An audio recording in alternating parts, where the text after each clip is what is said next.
Hello, camels. I would love to read to you today.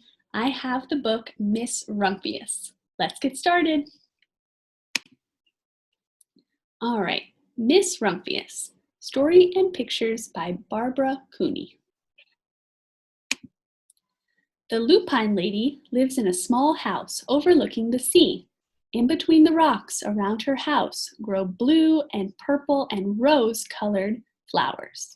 The lupine lady is little and old, but she has not always been that way. I know. She is my great aunt, and she told me so. Once upon a time, she was a little girl named Alice, who lived in a city by the sea. From the front stoop, she could see the wharfs and the bristling masts of tall ships. Many years ago, her grandfather had come to America on a large sailing ship. Now he worked in the shop at the bottom of the house, making figureheads for the prows of ships and carving Indians out of wood to put in front of cigar stores. For Alice's grandfather was an artist. He painted pictures, too, of sailing ships and places across the sea. When he was very busy, Alice helped him put in the skies.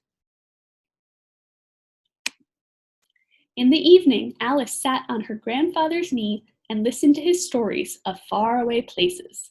When he had finished, Alice would say, "When I grow up, I too will go to faraway places, and when I grow old, I too will live beside the sea."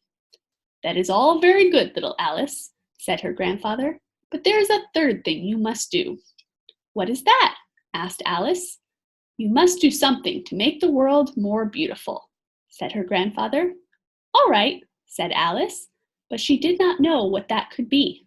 In the meantime, Alice got up and washed her face and ate porridge for breakfast. She went to school and came home and did her homework, and pretty soon she was grown up.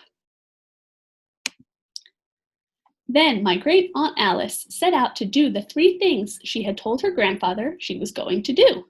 She left home and went to live in another city, far from the sea and the salt air. There she worked in a library, dusting books and keeping them from getting mixed up, and helping people find the ones they wanted. Some of the books told her about faraway places. People called her MissRumphius now. Sometimes she went to the conservatory in the middle of the park. When she stepped inside on a wintry day, the warm, moist air wrapped itself around her, and the sweet smell of jasmine filled her nose. "This is almost like a tropical isle," said MissRumphius, "but not quite." So MissRumphius went to a real tropical island, where people kept cockatoos and monkeys as pets.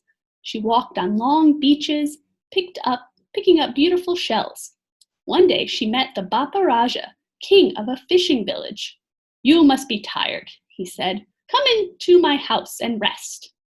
So MissRumphius went in and met the Bapa Raja's wife. The Bapa Raja himself fetched a green coconut and cut a slice off the top so that MissRumphius could drink the coconut water inside. Before she left, the Bapa Raja gave her a beautiful mother-of-pearl shell on which he had painted a bird of paradise and the words, "You will always remain in my heart." "You will always remain in mine, too," said MissRumphius. My great aunt, Miss Alice Rumphius, climbed tall mountains where the snow never melted. She went through jungles and across deserts. She saw lions playing and kangaroos jumping. And everywhere she made friends she would never forget.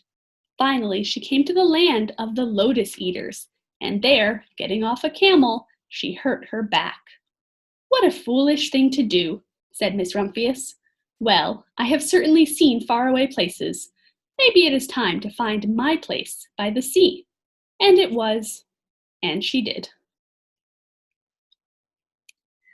From the porch of her new house, MissRumphius watched the sun come up. She watched it cross the heavens, sparkle on the water, and she saw it set in glory in the evening. She started a little garden among the rocks that surrounded her house, and she planted a few flower seeds in the stony ground. MissRumphius was almost perfectly happy. "But there is still one more thing I have to do," she said. I have to do something to make the world more beautiful. But what? The world already is pretty nice, she thought, looking out over the ocean. The next spring, MissRumphius was not very well. Her back was bothering her again, and she had to stay in bed most of the time. The flowers she had planted the summer before had come up and bloomed in spite of the stony ground. She could see them from her bedroom window, blue and purple and rose-colored. "Lupines," said MissRumphius with satisfaction. "I have always loved lupines the best. I wish I could plant more seeds this summer so that I could have still more flowers next year." But she was not able to. After a hard winter, spring came. MissRumphius was feeling much better. Now she could take walks again.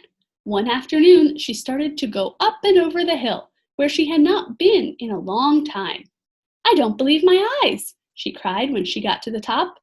For there, on the other side of the hill, was a large patch of blue and purple and rose-colored lupines. "It was the wind," she said as she knelt in delight. "It was the wind that brought the seeds from my garden here, and the birds must have helped." Then MissRumphius had a wonderful idea. She hurried home and got out her seed catalogs. She sent off to the very best seed house for 5 bushels of lupine seed. All that summer, MissRumphius, her pockets full of seeds, wandered over fields and headlands, sowing lupines. She scattered seeds along the highways and down the country lanes. She flung handfuls of them around the schoolhouse and back of the church. She tossed them into hollows and along stone walls. Her back didn't hurt her any more at all. Now some people called her that crazy old lady.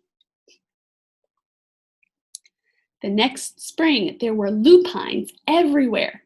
Fields and hillsides were covered with blue and purple and rose-colored flowers. They bloomed along the highways and down the lanes. Bright patches lay around the schoolhouse and back of the church. Down in the hollows and along the stone walls grew the beautiful flowers. MissRumphius had done the third, the most difficult thing of all. My great-aunt Alice, MissRumphius, is very old now. Her hair is very white. Every year, there are more and more lupines. Now they call her the Lupine Lady. Sometimes my friends stand with me outside her gate, curious to see the old lady who planted the fields of lupines. When she invites us in, they come slowly. They think she is the oldest woman in the world. Often she tells us stories of faraway places. "When I grow up," I tell her, "I too will go to faraway places and come home to live by the sea." "That is all very well, little Alice," says my aunt, "but there is a third thing you must do." "What is that?" I ask. "You must do something to make the world more beautiful." "All right," I say. But I do not know yet what that can be.